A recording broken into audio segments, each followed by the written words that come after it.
Hello everyone, and welcome to this video. In today's video we're going to be reviewing Fairy Fencer F Advent Dark Force. The game is by Idea Factory / Compile Heart and was released in 2017 for the PC. So it's a game by the same team who do the Neptune series, but is it anything like the Neptune series, or is it something completely different? Let's delve in and find out, shall we?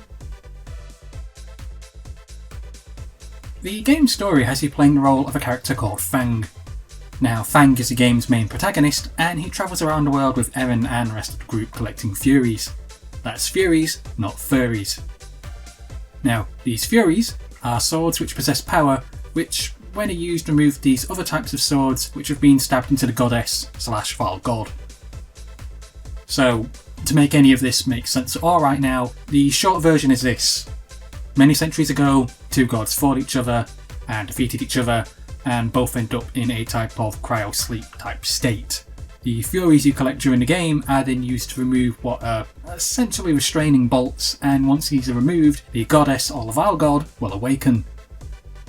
So in short, it's a game where you travel around the world with a group of characters, collecting swords, to then remove other swords which are inside gods and goddesses, which will essentially then decide what fate that you've chosen for your end game. During the game's story, you will also fight a company named Dorfa, who also wants to collect the Furies in an attempt to resurrect the vile god. You end up battling the company's henchmen and eventually its main ringleaders. The game's story is actually rather complex as well now, because everything has changed with this release. For those who don't understand, Advent Dark Force is and isn't a remake. Idea Factory re-released this game, which was originally released on the PlayStation 3 and then later on the PlayStation 4, and Idea Factory were given a chance to improve the game and make it better than it originally was. To do this, they added more to the game's story, and instead of just giving you one route like the original release had, you now have three. You get the choice of the goddess, vile god, and vile goddess, or evil goddess. The goddess route is the same as what the original release had. However, a few things have changed here and there, such as when you first meet characters for the first time, and various other small details such as that. The Vile God route changes everything completely once you reach the Faith Drop, and the Vile God route itself is something completely different and a brand new route that's been made up by Idea Factory. For a large percentage of the game, you will now be playing as Sherman, who has Eren with him, and then you travel around the world, which isn't exactly the world that you came from, but is, and you go around collecting Furies and trying to find the rest of the gang who have all been separated. Now, this is a great added story that's been put into the game, and personally out of the three, it is my favourite. You then also have the Evil Goddess route, which has also been added into the game, which you can only play once you have completed the New Game Plus section. It's an okay story, and I am glad it is there, but the truth of the matter is the Evil Goddess route doesn't make a whole lot of sense in quite a lot of places, such as why characters decide to just suddenly change their whole personality, why characters just die for no reason, why new characters are just sort of thrown in there at random and don't really make a whole ton of sense as to why their reasoning is that they joined the group. It is a great added extra story for the game, but it is one that, if I'm honest, does feel rather rushed. And while it is a great added extra route, it just feels more like Idea Factory focused on the Vile God route when you compare it to the Vile Goddess. If you have played the previous release of this game, then you know what to expect from the game's characters, and how you end up with a mixed bunch of characters ranging from all walks of life. However, with this release, you get these same characters, but also a bunch of new ones. You get the odd new character for the Vile God route, and for the Evil Goddess route, you get some new characters as well, who are added in for this release specifically. The characters themselves are all brilliantly well written, aside from perhaps a few of the new characters added into the Evil Goddess route, which I didn't really like if I'm being honest. I won't go into too much detail, but some of the new characters added into this release just don't make a whole lot of sense, and feel rather forced into the game, without any real reason aside from just being there. The normal cast who make a return for this release are brilliantly well done, and the voice actors did a great job here as well. I'm sure many Neptunia fans of the series will play this game and instantly recognise the voices of many of the cast here, such as the voice actress who does the voice for Nepgear. You get a whole group of different characters to play as, ranging from Pippin to Mariana, each with their own individual moves and characteristics. You get a lot of choice in this game, and I always think that having the option for a lot of choices is always a good thing. I especially like how now I can take 6 characters into battle as opposed to the original 3, as it just makes the combat that much more enjoyable, seeing 6 of the team together at one time. The gameplay has also been improved upon this release compared to the previous. Now you can have 6 members in your party at once as opposed to the original's 3, and you now get a hell of a lot more enemies on screen at once as well. The combat system has had a slight overhaul, with characters gaining new moves and combos as well, and also gaining new fairies and various other abilities. Each character now has a few more added moves added to their arsenal, along with a ton of extra added add-ons for each character to wear. Combat itself is turn-based, and not that much different from how the Neptune series combat system works. So if you're used to how that works, then you should get on quite well with this combat system as well. The battles are turn-based, where you take action, and then once your side is done, the other side takes action, and so forth. Some characters, however, have special moves which, if successful, can cancel out a character's turn, leaving them more vulnerable to attacks. Also in this release, everyone now has a guard meter, which is a little bit like that in the Neptune series, where if that guard meter is broken, the enemy can then be beaten down and made more vulnerable to attacks. Everything else in the gameplay has also had a slight improvement made upon it, such as the game's main menu, where you select your items and equipment. The animations have also had an upgrade and look much more crisp now, and a much higher res than before. Everything just basically looks a lot better in the gameplay. Okay, here's where we have to talk about the game's graphics. Now, there is a rather serious issue here. I want to point out that with the original game, I had 0 issues. Yet with Advent Dark Force, yeah. I got quite a lot of issues and bugs with this game's graphics, and I don't really understand why, because from what I do understand, it's the same team who did the port from the original game to this. Yet this game's got some serious problems with the graphics and quite a few other things.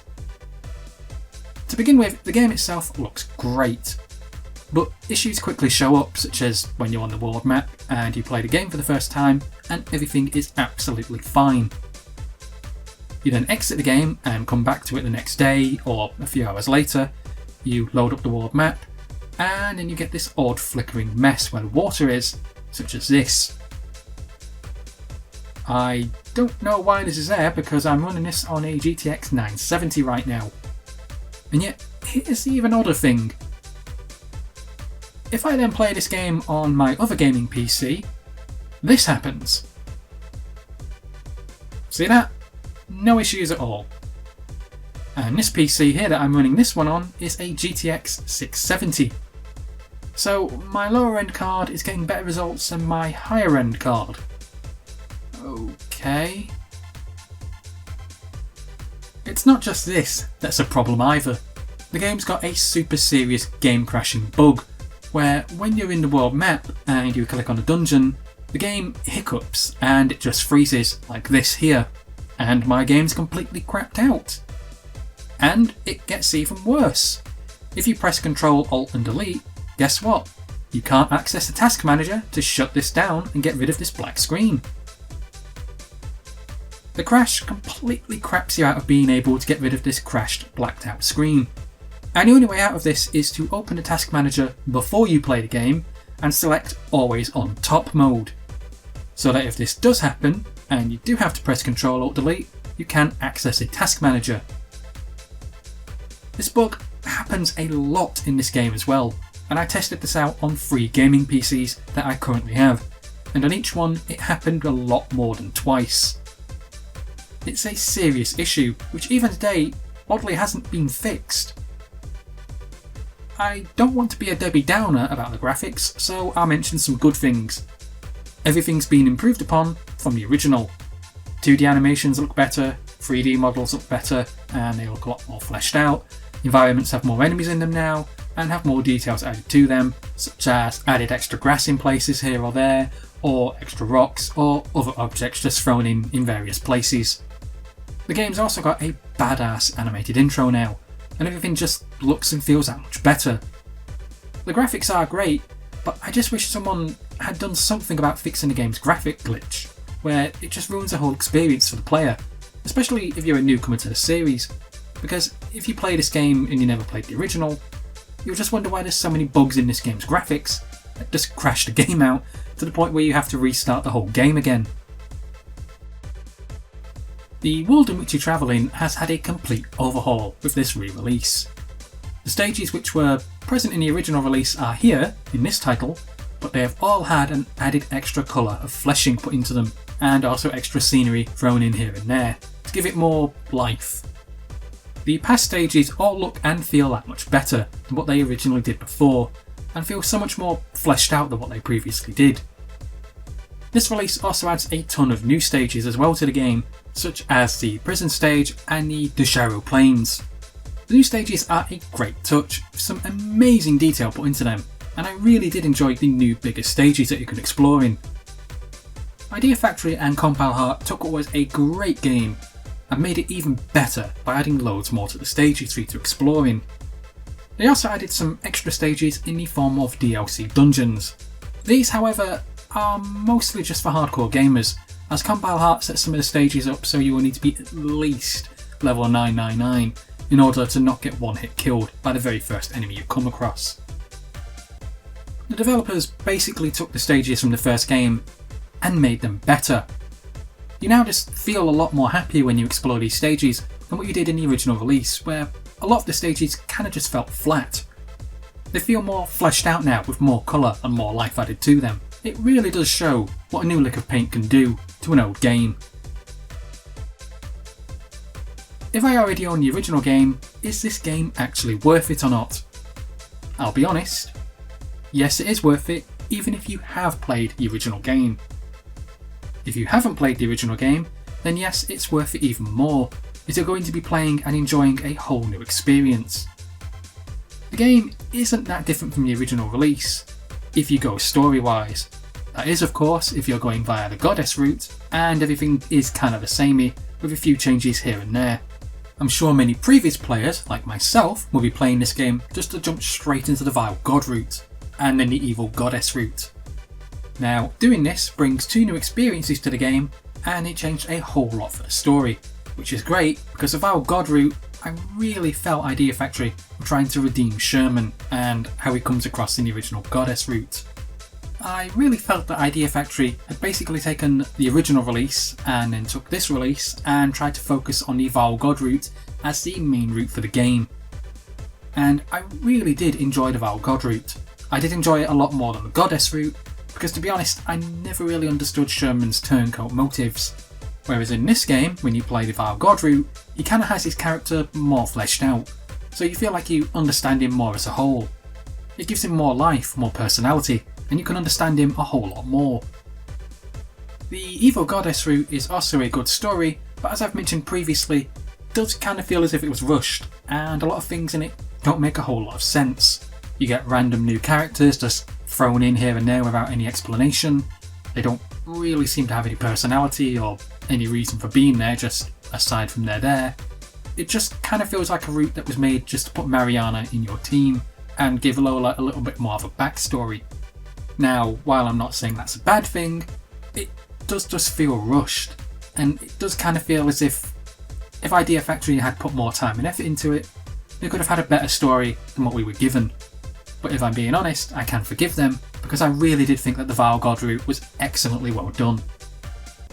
If you're a newcomer to the series, then everything's going to be brand new to you, and you're just going to be getting a great experience all around. And this is essentially the original release, but with a hell of a lot more bang for your buck thrown in. Plus, for the price that you can get the game at these days, and all the DLC thrown in, it's an excellent purchase.